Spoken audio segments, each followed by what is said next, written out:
Assalamualaikum warahmatullahi wabarakatuh. Waalaikumsalam warahmatullahi wabarakatuh. Jumpa lagi bersama kami di Susah Move On, suara kebenaran menebar kebermanfaatan. Suara kebenaran berkebermanfaatan. Oke, kali ini kita bersama narasumber kita, Mbak Bella Marcella. Bagaimana kabarnya, Mbak? Alhamdulillah sehat walafiat. Kanda Hilal ya? Ya, siap. Sebagai host pada podcast hari ini. Ya, siap-siap Yunda. Ya, tambah segar ternyata sore hari ini. Iya, disantai-santaikan saja Ya, ya. disantai-santaikan saja. Jadi pada sore hari ini kita juga akan membahas mengenai tragedi G30 SPKI. Ya. Yang mana tragedi ini adalah tragedi yang sangat fenomenal dan sangat membekas di benak kita sebagai warga negara Indonesia, terkhusus sebagai generasi muda bangsa Indonesia. Betul. Iya, betul sekali ya Yunda. Jadi ketika kita berbicara sejarah, maka ini adalah sebuah bentuk refleksi untuk mencari sebuah konklusi dan mencari sebuah pembelajaran untuk kita amalkan di kehidupan sehari-hari. Betul. Bahkan dikatakan bahwa sejarah itu adalah sebagai magistra vitae katanya, bahwa sejarah itu adalah pelajaran kehidupan. Betul. Bahkan Albert Camus pernah mengatakan bahwa sebenarnya ketika kita belajar sejarah itu adalah kita belajar dan menghindari kita dibodohi oleh seseorang. Karena menurut teori Albert Camus yang beliau kembangkan adalah ketika kita melupakan sebuah teori yang relevan, teori masa lalu yang masih relevan dengan masa depan, sebenarnya ada beberapa hal yang perlu kita koreksi katanya. Dan salah satu poinnya adalah kita kurang paham sejarah, makanya gampang dibodohi katanya. Dan untuk lebih lanjutnya kita akan masuk kepada sesi pembahasan kita pada sore hari ini mengenai bagaimana sejarah masuknya PKI ke Indonesia. Dan dalam hal ini saya lempar ke narasumber kita pada sore hari ini. Baik, terima kasih Kanda Hilal yang luar biasa sekali pengantarnya ya mengenai sejarah, kenapa kita harus mempelajari sejarah dan hikmah apa yang akan kita ambil dari sejarah yang kita pelajari. Menarik tema pembahasan kali ini mengenai G30 SPKI. Kenapa bisa terjadi? Ya, kita mulai dari latar belakang masuknya PKI ke negara kita, Indonesia. Dimulai pada tahun 1914 dan 1920. PKI itu awal mulanya dipimpin oleh Sneflit dan juga Semaun. Ya, siap Yunda. PKI itu dimulai dari organisasi yang mana orang-orangnya itu merupakan dari Hindia dan Belanda. Organisasi itu bernama awalnya ISDV awalnya pada tahun 1914. Habis itu tahun ke tahun di tahun 1920 terjadi kongres pertama, itu awalnya namanya PKH. 4 tahun kemudian berubah jadi PKI ya. Itu cikal bakal munculnya PKI di negara kita, negara Indonesia. Ada beberapa keterlibatan juga. Yang menarik ini keterlibatan PKI, Partai Komunis Indonesia ini terhadap gerakan nasionalisme untuk memperjuangkan kemerdekaan negara Indonesia. Dan pada saat itu kan negara Indonesia kita masih belum merdeka. Pada tahun 1926 hingga 1927 PKI itu juga melakukan pemberontakan terhadap Belanda, membantu kita negara Indonesia untuk memperjuangkan kemerdekaan negara Indonesia. Itu sejarah mulanya PKI itu masuk di negara Indonesia. Begitu kan. Oke, siap. Ya, kemudian kita juga akan membahas mengenai menurut Yunda bagaimana sih mengenai track record PKI sepanjang sejarah di Indonesia. Seperti yang Yunda tadi terangkan bahwa dari 1926 sudah ada pemberontakan yang memang diinisiasi oleh Alimin dan kawan-kawan kubu Prambanan dalam melakukan pemberontakan di 1926. Kemudian berlanjut setelah 2 tahun pasca kemerdekaan pun mereka masih melakukan pemberontakan dengan hadirnya Musso, bahkan sampai mendirikan Republik Soviet Indonesia yang berpusat di Madiun. Ini juga sangat menarik kalau kita lihat track recordnya. Dan puncaknya itu di 1965 sesuai yang kita bahas sekarang 1965. Itu. Dan menurut Yunda bagaimana? Apa saja faktor-faktor atau motif dari terjadinya gerakan 30 SPKI ini di 1965. Oke, kita latar belakangnya kita mulai dari pemberontakan di tahun 1948 atau 2 tahun 3 tahun pasca kemerdekaan negara Republik Indonesia. Yang itu pemberontakan terjadi di Madiun yang dipimpin oleh Musso. Pada saat itu PKI itu dipimpin di bawah pimpinan Musso. Di mana di situ mulai terjadi pemikiran-pemikiran dan juga rencana-rencana dari PKI itu untuk mengubah ideologi negara Indonesia dari Pancasila ke komunis. Kita tahu sendiri ya, itu salah satu latar belakang hingga terjadinya gerakan 30 September, itu puncaknya di situ. Tapi pada saat 2 tahun 3 tahun pasca kemerdekaan itu di tahun 1948 itu masih bisa kita tahan oleh tentara angkatan darat yang langsung dipimpin oleh Jenderal Sudirman. Ini kita bisa tahan, masih bisa tahan pemberontakan itu. Maksudnya cikal bakal dan rencana-rencana mereka untuk mengubah ideologi dari Pancasila ke komunis itu masih bisa ditahan. Tapi puncaknya kita ketahui sendiri, kebangkitan kembali PKI itu pada tahun 1960-an hingga terjadinya gerakan 30 September, di mana kita ketahui sendiri itu menjadi sejarah kelam ya, di mana jenderal-jenderal kita diculik, terus dibunuh secara tragis gitu loh. Itu yang menjadi catatan hitam sejarah kita mengenai latar belakangnya adalah ideologis. Eksekutornya memang PKI, tapi untuk tunggangan yang berada di atasnya ini masih banyak simpang siur dan segala macamnya, karena kita tahu sendiri banyak sumber, banyak orang yang terlibat, otomatis banyak juga pendapat-pendapat yang disampaikan baik di buku, baik di media cetak hingga sekarang. Begitu kan Hilal. Oke. Memang PKI ini juga membahayakan juga ya Yunda, kalau kita lihat track recordnya ya Yunda. Oke, jadi menurut Yunda bagaimana dengan hikmah yang bisa kita ambil dari tragedi PKI ini? Apalagi ketika kita melihat kepada istilah sejarah itu, kalau dalam bahasa Yunani itu berasal dari kata historia yang berarti bahwa sejarah itu adalah ilmu yang menjadi pembelajaran bagi kita. Bagaimana menurut Yunda? Betul. Kita bahas dampak dulu ya, dampak. Setelah itu kita membahas masalah hikmah yang dapat kita ambil, masalah sejarah kelam G30 SPKI ini.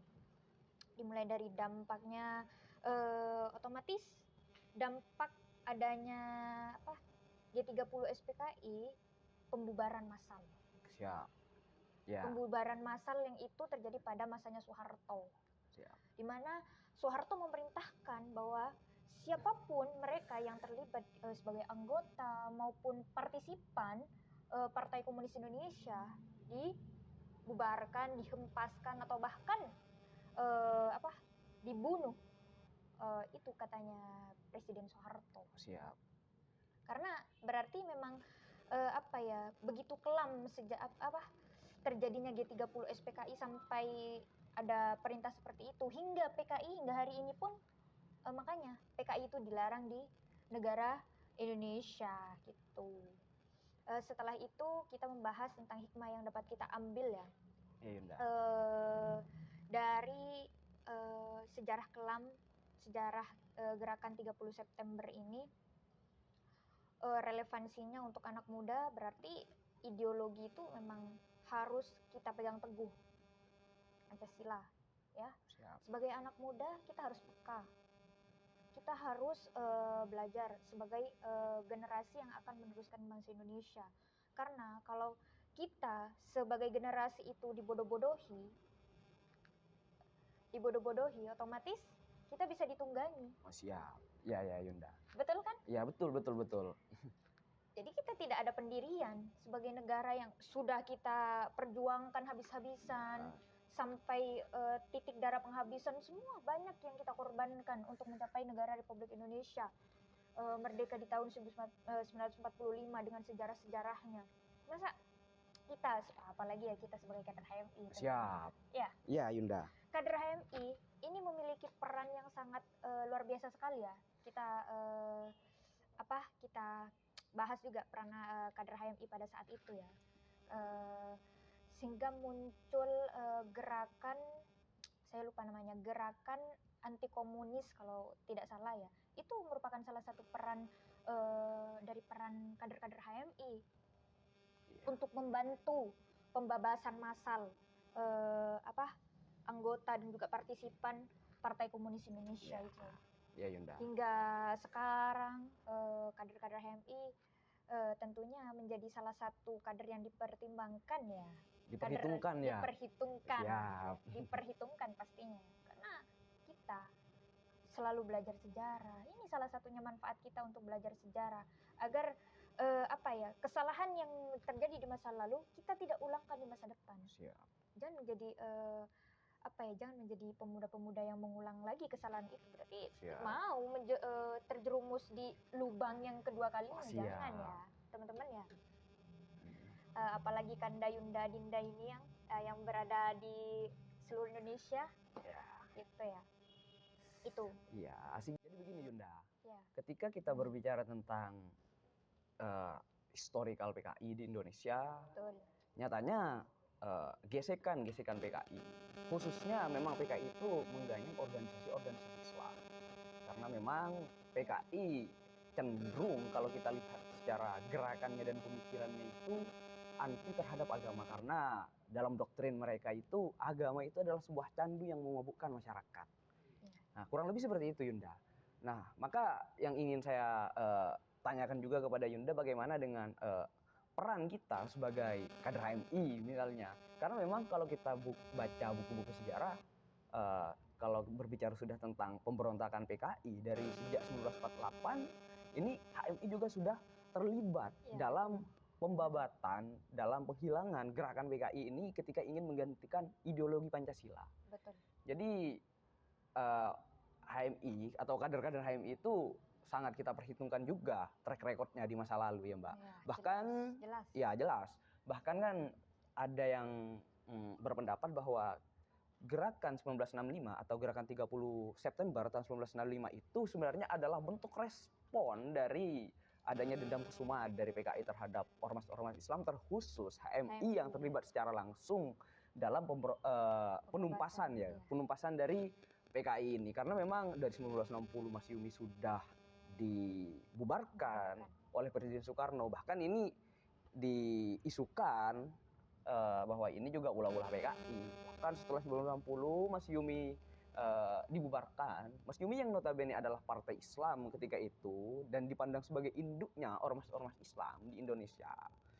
Dan itu memang dari 1963 ke 1966 itu sangat panas dan gencar penggayangan dari HMI itu sendiri. Kan ini juga menimbulkan isu bahwa ini sebenarnya memang ulah-ulah PKI yang memang punya dendam kesumat terhadap HMI.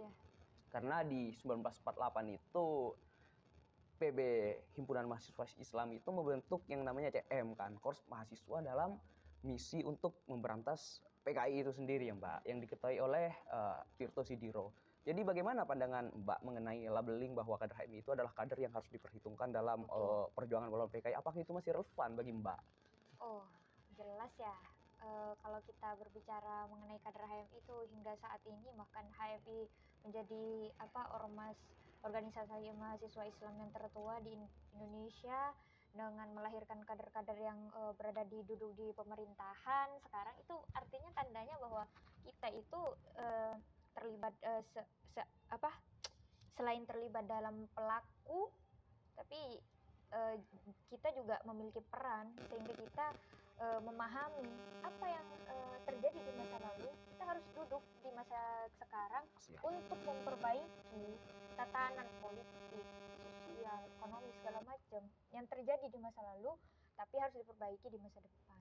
Siap. Kita lihat bahwa dari senior-senior kita, tidak usah kita bahas yang banyak-banyak, senior-senior kita yang duduk di parlemen, di pemerintahan sekarang, dia tahu di menteri-menteri sekarang bahwa itu adalah dari kader-kader HMI gitu. Betapa diperhitungkannya kader HMI hingga sekarang, dari dulu menjadi salah satu organisasi mahasiswa Islam yang membabat massal PKI, yang otomatis PKI ini bertolak belakang juga ideologinya dengan ideologi kita, otomatis itu ya. Iya. Dimana komunis yang anti terhadap agama, sedangkan Siap. kita memang asasnya Islam, otomatis sangat sangat bertolak belakang lah itu. Hingga itu menjadi panas gitu. Hingga pada hari ini saya yakin bahwa kader-kader HMI mempelajari tentang sejarah, baik di sosial, agama, politik dan segala macam. Saya yakin mereka akan menjadi generasi-generasi yang mampu menghadapi tantangan di masa depan, baik di pemerintahan sekarang segala macam, karena yang akan memimpin di masa depan otomatis kita, Oh, kader siap. HMI. Iya, iya, iya, iya. Sama Kanda Hilal, saya pun juga, dan juga Siap. teman-teman di seluruh Indonesia yang menjadi kader HMI. Kita kan sebelum memikirkan diri sendiri, otomatis kan kita juga memikirkan orang lain ketika kita sudah masuk di organisasi mahasiswa gitu. Apalagi kita tahu pemerintahan sekarang yang agak sedikit menurut saya itu agak sedikit kontra gitu. Oke, Bukan ya. begitu kan, Iya, Hilal iya, ya? siap, siap. Apa yang jadi problematika di Kanda Hilal mungkin? Problematika. Kita bahas masalah pemerintahan sekarang dengan dulunya yang kita sampai PKI, sejarah-sejarah kelam yang terjadi hingga kita menjadi negara yang merdeka gitu loh. Kan susah ya untuk memerdekakan negara itu. Enggak 1-2 nyawa yang habis. Ribuan bahkan jutaan nyawa yang habis ya teman-teman. Gitu. Ya menurut saya tetap dan saya berharap kader-kader HMI menjadi salah satu kader yang pencetus tentang nilai-nilai kebenaran, nilai-nilai kebaikan sesuai dengan ideologi Pancasila. Ya memang kalau kita bahas dari segi sejarah memang sangat menarik Yunda. Ketika kita membahas PKI yang tentunya memang menjadi sebuah tolak ukur, menjadi pembelajaran bagi kita bersama selaku generasi muda untuk tetap selalu bangga, tetap selalu eksis, berinovasi dan berkarya untuk mempertahankan negeri ini. Betul. Dan memberikan kesejahteraan demi terwujudnya masyarakat adil makmur ya. Itu sesuai dengan misi yang ada di HMI kan ya Yunda. Betul. Oke, betul. Mungkin dari Yunda Bella ada pesan untuk pemirsa kita. Ya, teman-teman dimanapun, generasi muda dimanapun ya, terkhusus yang saya khususkan buat kader-kader HMI, himpunan mahasiswa Islam, Kanda, Ayunda, Adinda dimanapun kalian berada, tetap menjadi generasi yang peka terhadap permasalahan-permasalahan yang terjadi pada hari ini. Karena kita ketahui bahwa yang akan memimpin di masa depan adalah kita sebagai generasi muda yang hidup di masa sekarang. Terkhusus untuk kader himpunan mahasiswa Islam di seluruh Indonesia.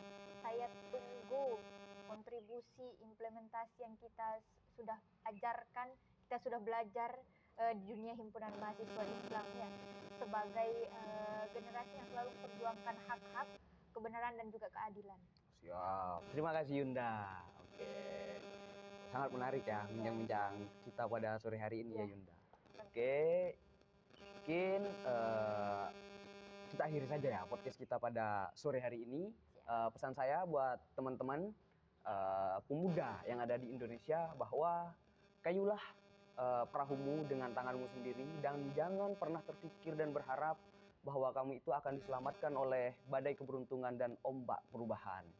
Yakinkan dengan iman, usahakan dengan ilmu, dan sampaikan dengan amal. Wassalamualaikum warahmatullahi wabarakatuh.